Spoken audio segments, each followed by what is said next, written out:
నమస్కారం news 9 TV తెలుగుకి స్వాగతం. బురకా వెనుక అసలు రూపం.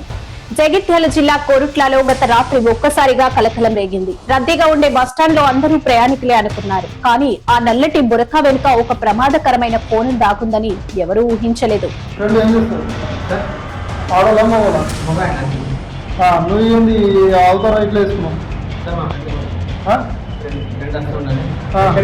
అంటే ఆ బ్రెడ్ ఆడేదే కట్టమని చెప్పిండా ఆడేదే కట్టమని చెప్పిండు మరి ఎట్లా అంటే నీకు ఏ లెక్క వేసుకున్నావు ఆడలో బట్టలు వేసుకోవాలని బాగా కాల్సింది అది అంటే అది అట్లా ఉంటుంది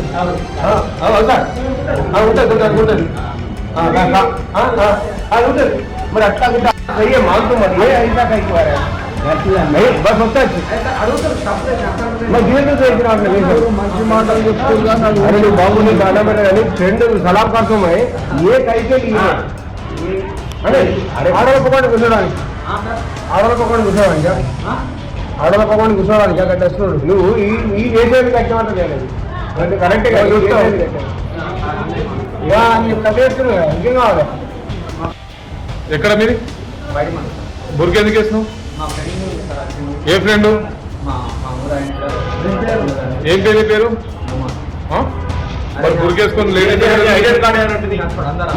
అది రాత్రి 8 గంటల సమయం.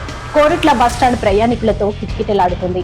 ముఖ్యంగా మహిళా ప్రయాణికులు తమ గమ్యస్థానాలకు వెళ్లేందుకు బస్సుల కోసం ఎదురు చూస్తున్నారు.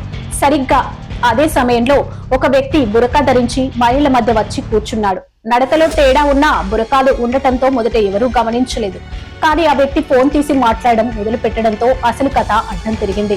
బురకా లోపల ఉన్నది మహిళ కాదు, ఒక మగ వ్యక్తి అని గొంతు వినగానే అక్కడున్న ప్రయాణికులకు వెన్నులో వణుకు పుట్టింది. ఆ గొంతులో ఉన్న గాంభీర్యం, మాట తీరును బట్టి అది ఖచ్చితంగా పురుషుడేనని నిర్ధారించుకున్న ప్రయాణికులు అప్రమత్తమై వెంటనే ఆర్టీసీ సిబ్బందికి సమాచారం అందించారు. అవును, రంగంలోకి దిగిన సెక్యూరిటీ సిబ్బంది అతన్ని చుట్టుముట్టారు. మొదట తప్పించుకునే ప్రయత్నం చేసిన సిబ్బంది అతన్ని చాకచక్యంగా అదుపులోకి తీసుకున్నారు. మహిళల రక్షణకు అత్యంత ప్రాధాన్యత ఇచ్చే బహిరంగ ప్రదేశాల్లో ఇలాంటి ఘటన జరగడం ఇప్పుడు తీవ్ర సంచలనంగా మారింది. ఈ ఘటన ఇప్పుడు కోరుట్లలో పెను దుమారం రేపుతుంది. అసలు ఆ వ్యక్తి బురకా ఎందుకు ధరించాడు? దొంగతనాలకు ప్లాన్ చేశాడా? మహిళలను వేధించేందుకు ఈ వేషం వేశాడా?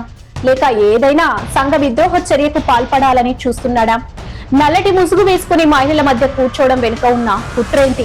ఇది కేవలం ఒక వ్యక్తి చేసిన పిచ్చి పనా, లేక దీని వెనుక ఏదైనా ముఠా ఉందా అనే కోణంలో పోలీసులు విచారణ వేగవంతం చేశారు. ప్రస్తుతం ఆ వ్యక్తి పోలీసుల అదుపులో ఉన్నాడు. బహిరంగ ప్రదేశాల్లో ప్రయాణికులు ఎంత అప్రమత్తంగా ఉండాలో ఈ ఘటన మరోసారి నిరూపించింది. ముఖ్యంగా రాత్రి వేళల్లో అపరిచిత వ్యక్తుల పట్ల జాగ్రత్తగా ఉండాలని పోలీసులు హెచ్చరిస్తున్నారు. ఈ వార్తకు సంబంధించిన మరిన్ని అప్డేట్స్ మా ప్రతినిధి అందిస్తారు. చూస్తూనే ఉండండి న్యూస్ 9 టీవీ తెలుగు. జై హింద్.